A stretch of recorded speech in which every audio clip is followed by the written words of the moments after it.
네, 안녕하세요. 심선민입니다. 네, 안녕하세요. 이주연입니다. 네, 네. 저희가 좋은 책도 함께 읽고 있는데요. 네. 오늘 소개해드릴 책은 마음 가면.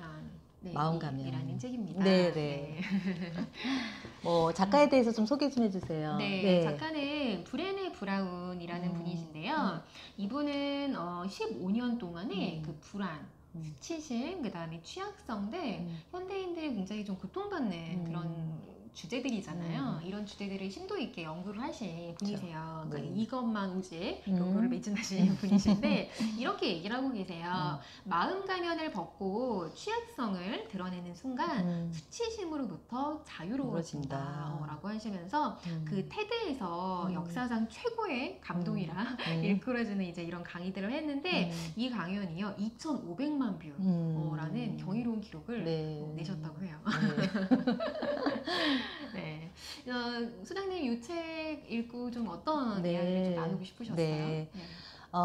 사실 이 책을 이만큼 두께가 되는 책에서 말하려고 하는 게 뭐지? 이렇게 생각을 해봤을 때는 방금 말씀하셨던 것처럼 자신의 수치심, 부끄러움 이걸 드러내라. 드러내고 온 마음을 다해 이런 말을 많이 쓰시는데 온 마음을 다하여 세상 속으로 걸어 들어가라. 저는 그 말씀이 굉장히 많이 와닿았어요. 사실 우리가 일을 하는 데에서도 그런 태도로 일을 해야 되지 않을까 그런 생각을 했고 그러면서 제가 이제 이 부모교육 프로그램을 같이 기획하고 진행하고 이러는 과정에서 오히려 제가 제 그런 어떤 취약성을 자연스럽게 드러내게 되더라고요. 예, 그러면서 내 마음도 오히려 진짜 수치심이 없어지는 그런 걸 또 경험해보는 그런 계기가 지금 되고 있거든요. 그런 면에서는 굉장히 많이 더 개인적으로 와닿는 책인 것 같아요. 네, 취약성이 전혀 없으실 것 같은 취약성 많아요. 소장님이신데 네, 이 책이 이제 뭐 내용 다양한 사례하고 이제 이런 것들이 많아서 참고해 보실 만한 게 많은데 이제 저는 간단하게 얘기를 하고 싶은 건 뭐였냐면 뒷부분에요. 그 리딩 가이드가 있어요. 네네. 몇 페이지죠? 네, 여기 부록 310페이지 이후에 있는데 여기 보면은 다양한 질문들이 있어서 이 질문에 맞게 나는 그럼 어떻게 생각할까? 뭐 가로에도 한번 넣었고 이제 이런 것들이 있어요. 저도 많은 분들하고 좀 세미나도 하고 뭐 강의도 하고 이제 이런 강의들을 하면서 저는 좀 강의보다 제가 좀 참여형 강의를 많이 하는 편이거든요. 근데 제가 최근에 어떤 걸 좀 느꼈냐면 질문을 제가 많이 좀 드려요. 그리고 이 질문을 드린 다음에 이제 어떻게 생각하시냐에 대한 좀 답을 제가 이제 물어보기도 하고 또 워크북을 그렇게 만들기도 하는데요. 그 과정에서 질문을 되게 어려워하시는 분들이 많구나. 그러니까 질문을 받으면, 질문을 제가 받으면. 이제 어떤 질문을 던졌을 때, 이 질문에 대해서 별로 생각해 본 적이 없었던 거예요. 그래서 그러게 나는 여기에 대해서 어떻게 생각했지?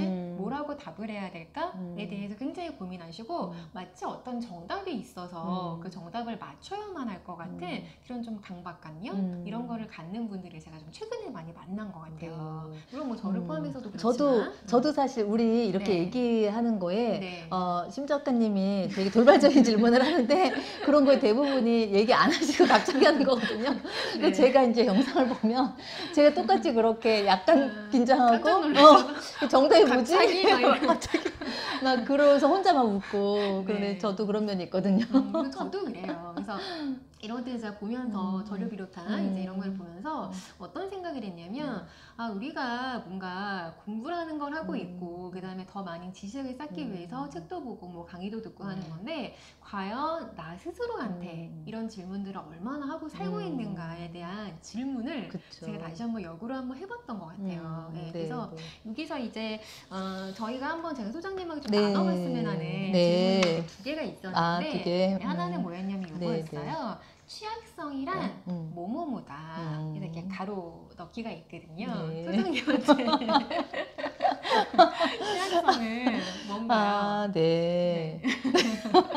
아니 그러니까 왜냐면 이거는 아까 우리 해보면서 이거는 내가 안 했으면 얘기 안 했으면 좋겠다 생각했는데 막 찌거려.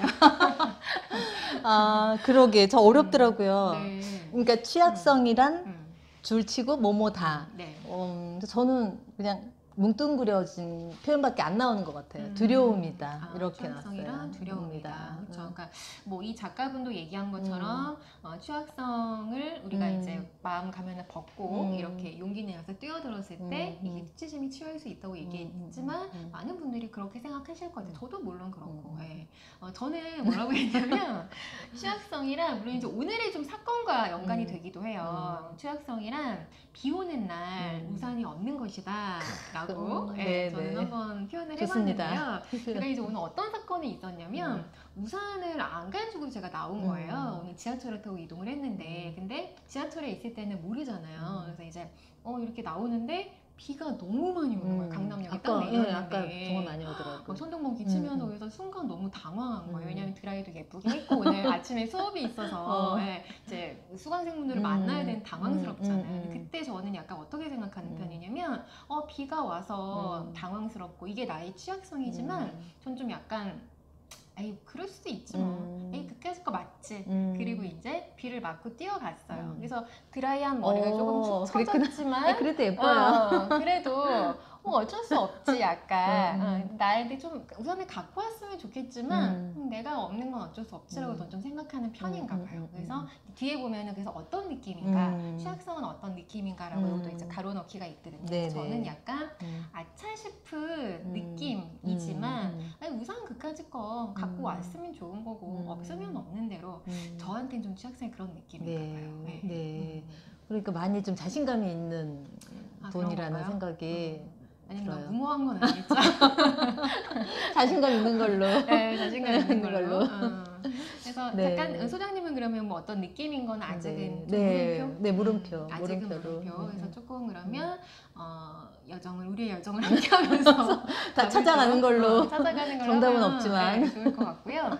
그다음에 또 하나 해보면 좋았을 거가 뭐였냐면 그 질문 4번 항목에 이런 항목이 있었어요. 우리가 숨을 못 쉬게 하는 마음의 갑옷이 다 누구나 있을 텐데 그게 뭘까에 대한 질문이거든요. 그래서 나는 본능적으로 뭐뭐하며 살았지만 그건 효과가 없었다. 그래서 요즘 뭐뭐 하는데 그게 인생을 바꿔놓았다. 이제 이런 질문하는 항목이 있어요. 그래서 저는 이걸 뭐라고 했냐면요. 나는 본능적으로 잔뜩 힘을 주며 살았지만 그건 효과가 없었다. 네, 저는 사실 굉장히 좀 힘을 잔뜩 주고 이렇게 사는 사람이었더라고요. 네, 그러니까 매 순간 굉장히 열심히 치열하게 이렇게 주고 힘을 이렇게 주고 살았는데 그게 별로 효과가 없었어요. 제가 이렇게 되돌아 시간을 봤을 때 그렇게 했던 게 물론 애쓴 만큼 결과가 나올 부분도 있었겠지만 100% 이제 그런 건 아니니까 큰 효과가 있었던 것 같지는 않아요. 그래서 요즘은 제가 어떻게 하냐면 조금 한 템포 뒤로 이렇게 물러서서 좀 관찰자 입장이 돼봐요. 내가 이제 거기서 막 힘주고 막 이렇게 사는 어떤 입장에서 한 번 이렇게 한 템포 쉬어서 이렇게 만약에 내가 관찰자라면 이 상황을 어떻게 한번 해석해 볼 수 있을까? 이렇게 하다 보니까 좀 인생이 조금 100%는 아니겠지만 조금 뭐라 그럴까 이렇게 릴렉스해졌다고 해야 되나요? 네, 그렇게 되고 있는 것 같아요. 네. 소장님은 좀 네. 어떠세요? 저는 나는 본능적으로 포장하며 살았지만 그건 효과가 없었다. 여기서 포장이라는 거는 뭐 세상의 기준이 만들어 놓은 거에 그냥 이거 가면은 그 다음에 그거 해야 되고 그렇게 하면서 그냥 어떤 내 자신의 성찰보다 하여튼 그냥 주어져 있는 대로 근데 그게 자연스럽게 또 포장이라는 것도 되는 것 같고 그런 단어가 떠올랐고요. 네네. 그래서 요즘은 이 책에서 말하는 것처럼 수치심을 드러내고 내 솔직한 이야기가 나오더라고요. 네. 예. 그렇게 하는데 그게 인생을 바꿔놓았다. 이렇게 말할 수 있을 것 같아요. 그래서 제가 뭐 사실 교육자로 20년 교사로 있고 그 다음에 이제 어머님들이나 학생들 만나면서도 그 항상 마음속에 어떤 물음표 하나는 나는 뭔가 자유롭지 않은 느낌? 뭔가 틀에 갇혀 있고 그게 뭘까? 좋은 엄마 콤플렉스, 뭐 좋은 선생님, 좋은 아이, 뭐 마지 콤플렉스 이런 것들에 제가 이렇게 갇혀 있었던 것 같아요. 그래서 특히 강의를 할 때도 그렇고, 뭐 1대1 컨설팅은 이렇게 솔직하게 이렇게 얘기하면서 뭔가 답을 좀 찾아가면서 좋았는데, 강의를 하면 항상 늘 돌아서면 참 뭔가 많이 아쉽고, 이거보다 훨씬 제 에너지가 좀 더 성숙돼서 말씀드렸으면 참 좋았을 걸 하는 그런 것들이 참 많았거든요. 그래서 이건 언제쯤이면 가능할까? 그럼 제 자신을 좀 돌아보고, 네. 예, 그런 여러 가지 생각을 했었어요. 그러면서 이제 우리는 부모니까 네. 뭔가 우리 자신을 좀 치유하자라고 해서 이제 부모교육 프로그램을 진행하면서 네. 많이 제 자신이 많이 치유가 됐죠. 그래서 오히려. 그렇게 치유되니까 정말 포장하는 거를 좀 접어두고 내 취약성을 좀 드러내고 예, 시작한 것 같아요. 네. 네. 정말 소장님이 함께 우리가 하면서 네, 제가 네. 처음 봤을 때보다 표정이 정말 많이 밝아진 게 제가 보여요. 네. 그래서 좋더라고요. 네. 그래서 그런 말이 있잖아요. 네. 그러니까 저는 어쩌면 이제까지는 뭐 학위를 받고 이렇게 생활하면서 지식을 많이 추구하면서 살았죠. 물론 뭐 그것도 필요할 수도 있지만 네. 자신의 경험을 내 몸을 관통해서 나온 그런 것들로 서로 나눌 수 있는 게 굉장히 큰 힘을 갖고 있는 거, 예, 다들 이해하실 거고요. 네. 그런 면에서 우리 부모교육 프로그램에서는 정말 서로 나누고 싶은 것들이 많이 있죠. 네. 맞습니다. 자, 그 다음에 이제 두 번째 문장이 하나가 더 있어요. 나는 오랫동안 뭐뭐 하다가 어느 날 시험 삼아 뭐뭐를 해봤다. 그랬더니 인간관계가 더 좋아졌다. 인데요. 저는 약간 어떻게 보면 요거는 이 위에랑 좀 약간 반대예요. 굉장히 상반되는데 이건 인간관계잖아요. 저는 오랫동안 인간관계를요. 굉장히 좀 관찰하고 침묵했었던 게 있었어요. 그래서 사람들하고 관계에 있었을 때 내가 이 말 해도 될까? 이런 생각 굉장히 많이 하거나 이렇게 내가 말하면 저 사람 상처받지 않을까? 또는 뭐 이렇게 내가 얘기하면 저 사람이 조금 마음이 삐지진 않을까? 뭔가 불편하진 않을까? 이런 생각을 좀 많이 했었던 것 같아요. 그런데 제가 시험 삼아서 이제 물론 이제 요거는 제가 뭐 대화법을 공부하고 이제 뭐 워크숍을 하고 이제 이런 어떤 연습적인 부분이긴 한데 훈련 삼아서 제가 이제 구체적인 언어 표현을 해본 거예요. 네, 제가 지난번에 말씀드렸던 것처럼 소장님이 어떤 탄산수를 주시면 이거를 너무 시원해요 소장님 이 탄산수 덕분에 제가 정말 목말랐었는데 너무 갈증이 해소되고 제가 너무 행복했어요. 감사해요. 이제 이런 표현들이 그런 표현을 옛날에는 못하셨다는? 못했던 표현이에요. 그러시구나. 저한테는 지금은 굉장히 자연스럽잖아요. 그래서 저 사람은 굉장히 저런 말을 잘하나 봐. 잘하는 사람인 것 같아요. 보이실 텐데 연습의 영역이거든요. 제가 구체적으로 이렇게 해봤더니 관계가 정말 좋아졌어요. 네, 그래서 우리가 가족 관계에 있어서도요. 참 사람이 생활 양식이 안 바뀌잖아요. 그래서 저도 한 30년, 40년 이렇게 살면서 있었던 생활 양식, 그 다음에 남편대로 또 아이는 아이대로 각각의 생활 양식이 있을 텐데 이것들을 우리가 자각하지 않으면요. 다 내 방식대로 표현을 하게 되거든요. 그런데 이거를 약간 이렇게 좀 구체적인 어떤 언어나 느낌 이런 것들을 좀 표현하는 연습을 하니까 훨씬 더 관계가 좋아지더라고요. 네. 그래서 표현하고 난 다음부터 인간관계가 좋아졌다. 네. 어떻게 보면 저런 정말 조금 반대의 개념인데 저는 어떻게 했냐면요. 네네. 나는 오랫동안 모든 사람들에게 너무 잘해주려고 하다가 어느 날 시험 삼아 가만히 있어 보았다. 그랬더니 인간관계가 더 좋아졌다.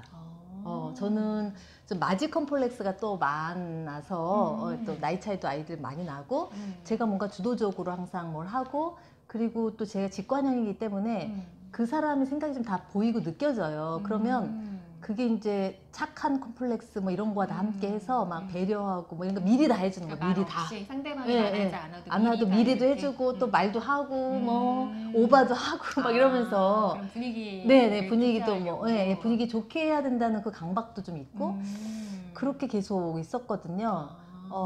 그런데 그게 어느 일정 정도는 뭐 어느 도움이 될지 모르지만 그 이상은 아무리 잘해도 그건 도움이 서로 전혀 안 되고 오히려 그 사람한테 신뢰가 될 수도 있다는 거를 좀 알게 됐죠.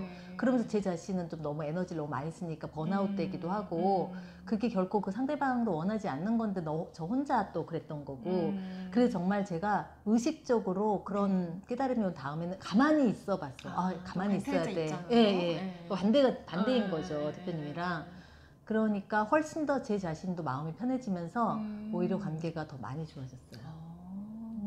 네. 네. 그래서 이런 거 보면 정말 재밌어요. 네. 우리가 직접 이렇게 해봄으로써 아 그러네 나의 상황이 좀 객관적으로 보여지면서 아 상대방은 이랬고 나는 또 이랬고 이런 또 차이를 알면서 아 다른 것이 틀린 것이 아니구나. 아 저 사람은 저렇고 나는 이렇구나. 또 이런 걸 또 느껴 볼 수가 있었던 것 같아요. 네.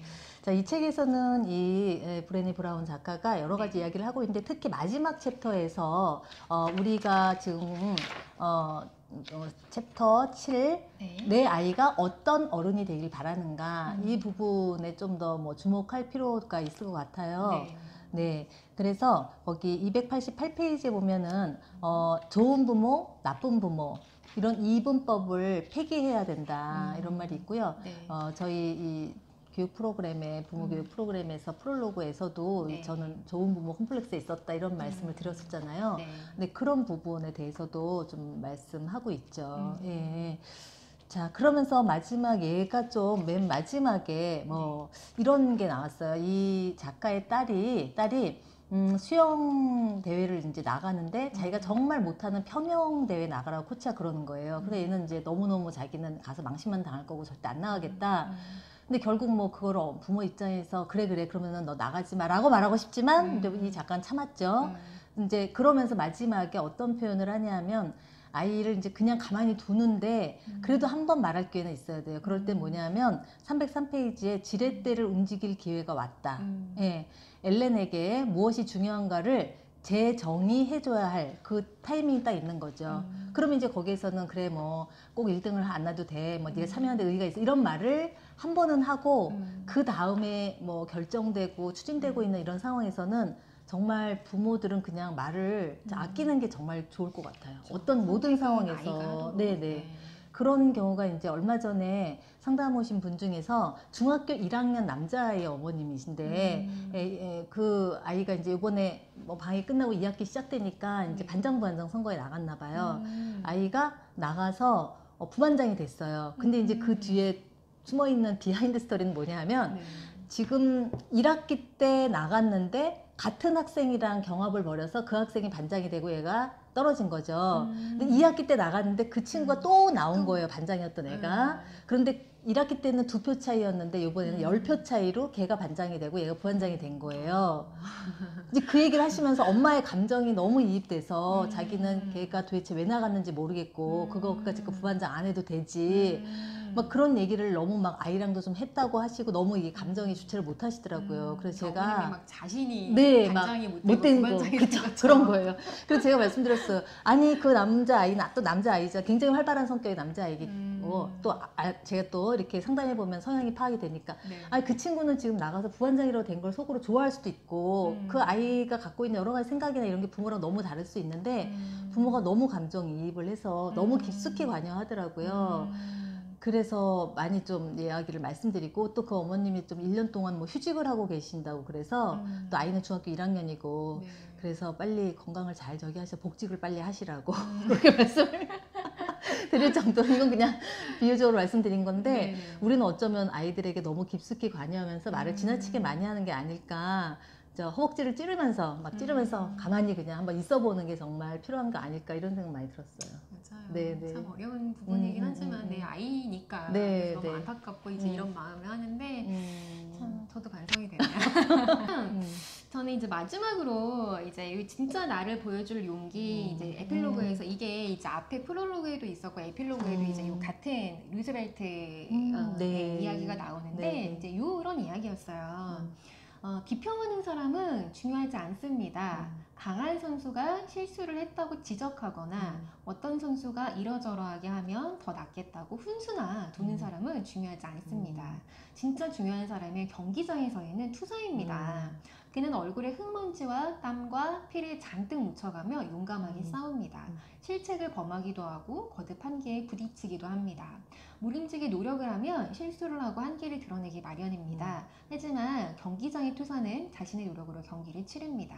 그는 위대한 열정이 무엇이고 위대한 헌신이 무엇인지 압니다. 그는 가치 있는 목표를 위해 온몸을 던집니다. 잘 될 경우 그는 큰 성취감을 맛봅니다. 최악의 경우에도 그는 용기 있는 실패를 하는 겁니다. 그쵸. 라는 문장이 있는데 이 작가님께서 이 문장을 그 앞에다 두시고 이 책을 완성하셨다고 해요. 이 책을 쓰면서도 계속 그만할까? 힘든데 이렇게 포기할까? 이런 순간이 많으셨는데 이거를 보면서 완성을 했다라고 하는데 저도 요즘에 이게 좀 많이 와닿았었어요. 왜냐면은 저도 이렇게 이제 사업을 하고 그 다음에 뭐 강의도 하고 이제 이렇게 하는 일들이 제가 이렇게 다 좀 만들어내야만 되는 그런 일들이기도 해요. 그래서 내가 뭔가를 액션을 취하지 않으면 좀 성과가 없을 수 있고 누군가가 이렇게 알아서 뭔가를 해주는 게 아니기 때문에 제가 다 처음부터 끝까지 다 이렇게 관여해야 되고 하는 그런 상황이 되거든요. 그러다 보니까 때로는 힘들 때가 있어요. 그리고 지칠 때도 있고 내가 이렇게까지 뭐 왜 하는 거지? 이런 생각이 들 때도 있고 그 다음에 간혹 가다가 좀 안 좋은 사건들이 생길 때도 있잖아요. 그러면 차라리 가만히나 있을 걸 그랬나? 그냥 아무것도 안 하면 차라리 됐을 텐데 그냥 가만히나 있을 걸 괜히 나댔나? 이런 생각을 할 때가 있어요. 근데 이거를 보면서 저도 그럼에도 불구하고 아까 제가 말씀드린 갑작스럽게 비가 올 때 우산은 없을지라도 나는 한번 그걸 맞아보고 맞고 나서의 느낌을 내가 경험하고 집에 가서 그냥 시원하게 샤워하는 거를 선택하는 게 어떻게 보면 나한테는 의미 있는 인생이겠구나. 이게 좀 나의 과업일 수 있겠구나. 네. 이런 생각을 좀 했던 것 같아요. 네. 정말 잘 될 경우는 당연히 큰 성취감을 못 보고 네. 최악의 경우에도 용기 있는 실패를 그쵸. 한 거다. 네, 그래서 비를 마셔보고 그 느낌을 내가 한번 맞아. 온전하게 느껴보는 네, 거예요. 네, 그쵸. 그런 생각을 했네요. 자, 그래서 오늘 저희가 이렇게 마음가면이라는 책을 소개를 해드렸습니다. 여러분들도 한번 읽어보시고 도움되는 부분들이 있으시길 바랄게요. 네, 또 다음에 더 좋은 책으로 인사드리고 저희는 다음 시간에 만나 뵙도록 할게요. 네, 감사합니다. 감사합니다.